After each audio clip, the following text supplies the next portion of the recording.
میں چاہتا ہوں کہ میں وضاحت کروں کہ یہ جو لفظ شیطان ہے کتنا ضروری ہے کہ آپ اس کے روٹ کو سمجھیں۔ اس کا منبع جو ہے وہ نان عربک بھی ہے، لیکن عربی زبان میں کہا جاتا ہے کہ اس کے روٹس جو ہیں وہ دو جگہوں سے آتے ہیں، جو کہ ہے شیط اور شطن۔ وہ کہتے ہیں کہ یہ پاسبل روٹ ہو سکتا ہے جہاں سے شیطان کا لفظ آتا ہے۔ اور جو شطن کا لفظ ہے اس کا ایگزیکٹلی مطلب ہوتا ہے تباعدہ، ایسی چیز جو بہت دور چلی جائے اور ان کے درمیان بہت فاصلہ ہو۔ اور اسی وجہ سے عربی زبان میں بہت لمبی رسی کے لیے بھی شطن استعمال کیا جاتا ہے۔ اگر کوئی بہت لمبی رسی ہوگی تو اس کو الحبل الممتد یا شطن کہا جاتا ہے، اور اسکالر کہتے ہیں کہ اسی سے آپ کو شیطان ملتا ہے۔ اب جو دوسرا حصہ ہے جو اس کا اوریجن ہے شیط کا، اس کا مطلب ہوتا ہے کہ کوئی چیز آگ بگولا ہو، لغوی معنوں میں آگ لگ جانا۔ اور ہم یہ محاورے میں بھی استعمال کرتے ہیں کہ یار وہ آگ بگولا ہو گیا تھا، یار جو تم نے بات کی ہے نا مجھے آگ لگ گئی اس سے۔ سو یہ جو آگ ہے اس کو ہم ملاتے ہیں، یا آگ بگولا ہونا اس کو ہم ملا دیتے ہیں غصے کے ساتھ اور نفرت کے ساتھ، اور اسی وجہ سے کہتا ہوں کہ یار میں اب اور برداشت نہیں کر سکتا۔ اور کچھ اسکالرز نے ان دونوں میننگز کو کمبائن کیا اور کہا ہے کہ وہ اپنی نفرت میں اتنا دور چلا گیا، اور اگر ایسا کوئی بھی موقع ایسا آ جائے جہاں پہ اس کی نفرت کم ہو ہلکی سی بھی، تو وہ آگ دوبارہ جل جاتی ہے اور اس کو اس کی پوزیشن پہ واپس پہنچا دیتی ہے۔ اور دیکھا جائے تو یہ وہ ہمارے ساتھ بھی کرتا ہے۔ اس کا کام کیا ہوتا ہے کہ وہ کوئی ایسی چیز لے کے آتا ہے جو اوریجنلی ہمارے دل میں نہیں ہوتی، وہ ہمارے دل میں بات ڈالتا ہے، اس میں وسوسہ کرتا ہے، اور اسی سے ہمارے ایموشن جو ہے ایکسائٹ ہوتے ہیں۔ وہ ہاتھ پکڑ کے بری چیزیں نہیں ہم سے کرواتا، بلکہ وہ کیا کرتا ہے اپنے وسواس انسان کے دل میں ڈالتا ہے، ٹھیک ہے نا، اور اس سے پھر آپ کے دل میں حسد، کینہ، بغض جو ہے یہ ساری چیزیں جنم لیتی ہیں، اور وہ پھر اس کو جلاتا رہتا ہے، اور وہ چاہتا ہے کہ آپ اسی میں پڑے رہیں اور کبھی واپس نہ آئیں۔ قرآن مجید میں آتا ہے کہ وَيُرِيدُ الشَّيْطَانُ أَن يُضِلَّهُمْ ضَلَالًا بَعِيدًا، کہ شیطان چاہتا ہے کہ وہ ان کو گمراہ کر دے، بہت دور گمراہ کرنا، جیسے کہ وہ خود بہت دور ہو گیا ہے، اور اسی لیے وہ بھی چاہتا ہے کہ آپ بھی دور سے دور ہوتے جائیں۔ شیطان اور جو اس کا رسپانس تھا نا اللہ تعالیٰ کی طرف، جب اللہ تعالیٰ نے اس کو یہ فرمایا کہ یہاں سے چلے جاؤ، تو اس نے کسی یہ کہا کہ انذرنی الی یوم یبعثون، مجھے مہلت دیجیے۔ نظرہ کا مطلب ہوتا ہے بہت زیادہ مہلت دینا، اور انظرہ کا مطلب ہوتا ہے زیادہ مہلت نہ دینا۔ وہ کہتا ہے کہ میں زیادہ وقت نہیں مانگ رہا اللہ تعالیٰ، تب تک مانگ رہا ہوں جب تک قیامت برپا نہ ہو جائے، یعنی مجھے ابھی سزا نہ دیجیے، صرف مجھے استطاعت دیجیے قیامت کے برپا ہونے کے دن تک۔ اور شیطان کے ذہن میں نا یہ کوئی زیادہ لمبا وقت نہیں ہے، جس نے ساری چیزیں بہت قریب سے دیکھی ہیں اور وہ فرشتوں کی صحبت میں رہا ہے، اس کو یہ بات پتہ ہے کہ ابھی جو یہ بات چل رہی ہے اور قیامت کے دن تک یہ زیادہ وقت نہیں ہے۔ لیکن جو وسوسہ وہ ہم سب کے ذہنوں میں ڈالتا ہے وہ یہ ہے کہ تمہارے پاس بہت وقت ہے، سارا وقت تمہارے پاس ہی تو ہے، ابھی بدلنے کی ضرورت نہیں ہے، رمضان تو ویسے ہی آنے والا ہے، سب ٹھیک ہے۔ سو آپ کے ذہن میں اور میرے ذہن میں ہمیں یہ لگتا ہے کہ ابھی تو بہت وقت پڑا ہے، چلے ٹھیک ہے موت قریب ہے، لیکن پھر کیا، قیامت کے دن تو پتہ نہیں کب آئے گا۔ انہم یرونہ بعیدا، ہم یہ کہتے ہیں، اور اللہ فرماتے ہیں ونراہ قریبا، ہم یہ کہتے ہیں کہ یہ بہت دور ہے، اللہ تعالیٰ کہتے ہیں ہم اس کو بہت قریب دیکھ رہے ہیں، ابھی پریشان ہونے کی ضرورت نہیں ہے۔ پہلی چیز شیطان ہمارے ذہن میں ڈالتا ہے۔ دوسری چیز، اکثر لوگ یہ مجھ سے سوال پوچھتے ہیں، شیطان کو تو اللہ تعالیٰ نے جنت سے باہر نکال دیا، تم مردود ہو، یہاں سے نکل جاؤ۔ لیکن آگے چل کے اس قصے میں آپ یہ سیکھتے ہیں کہ وہ آدم علیہ السلام اور حوا علیہ السلام کی طرف وسوسے بھیجتا تھا، جو کہ ابھی تک جنت میں ہی تھے، لیکن وہ یہ سب کس طرح سے کرتا تھا۔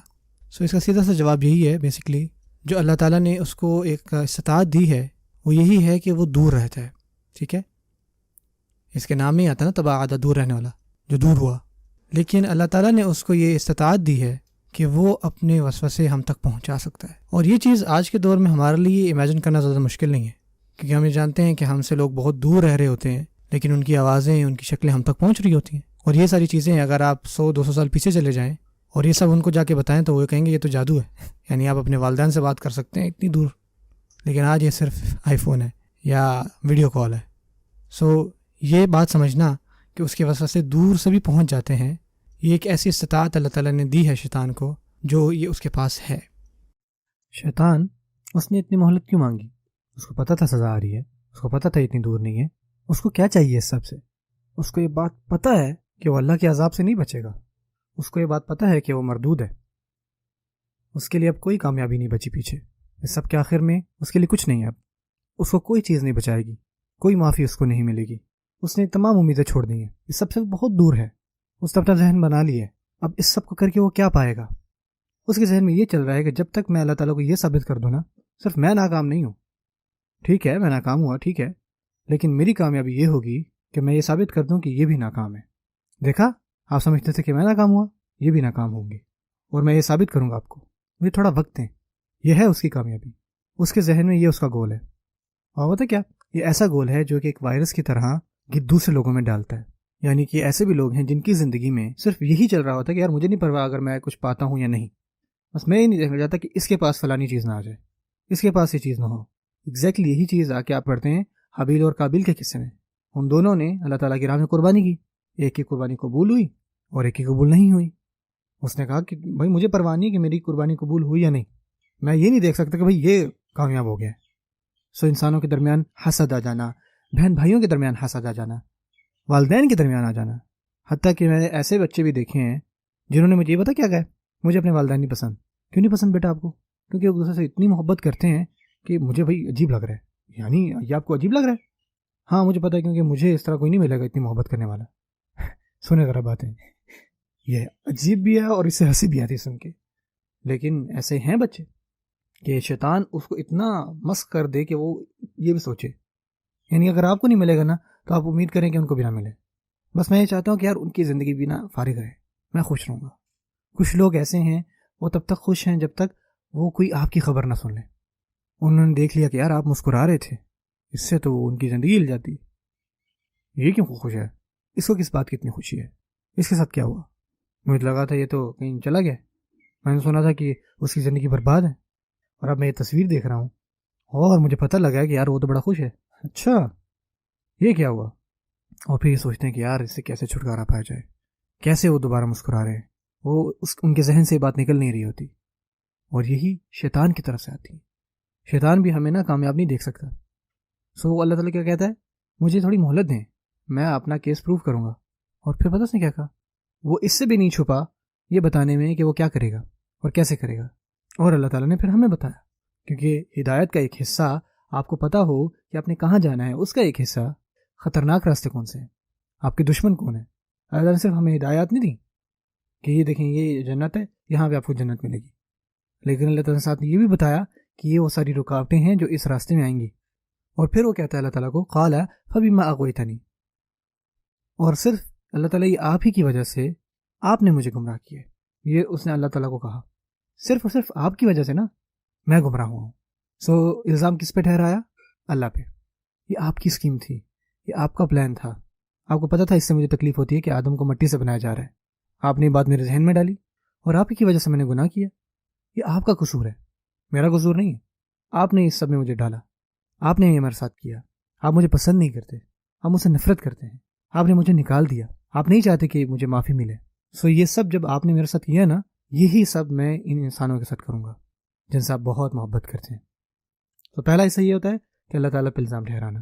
اس کے رسپانس میں پہلے اس نے سجدہ نہیں کیا، پہلے وہ اللہ سے دور ہوا ایسے، اور پھر اس نے ایک اور قدم آگے اٹھایا اور یہ کہا کہ میں بہتر ہوں، اس وجہ سے نہیں کیا، اور دور ہوا اللہ سے. یہ تکبر کیا اس نے نا. اور پھر مزید اللہ سے دور ہوا وہ.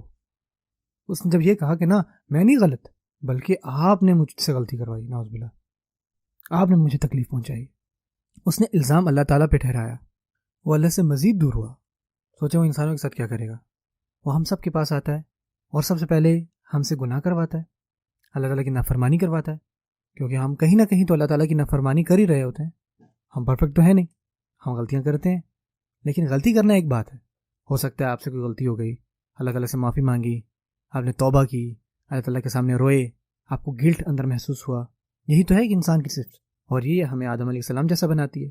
لیکن دوبارہ آپ گناہ کرتے ہیں، شیطان دوبارہ گناہ کرواتا ہے آپ سے، اور پھر اگلی دفعہ وہ آپ سے ایک اور قدم اٹھواتا ہے، اور وہ گناہ سے بھی بڑا ہوتا ہے. گناہ تو ہے برا، لیکن اس سے بھی برا یہ ہے کہ جب آپ اپنے ان گناہوں کو جسٹیفائی کرنے لگ جائیں، جب آپ ہر گناہ کو کرنے کے بعد نا اس کو ایکسپلین کرنے لگ جائیں.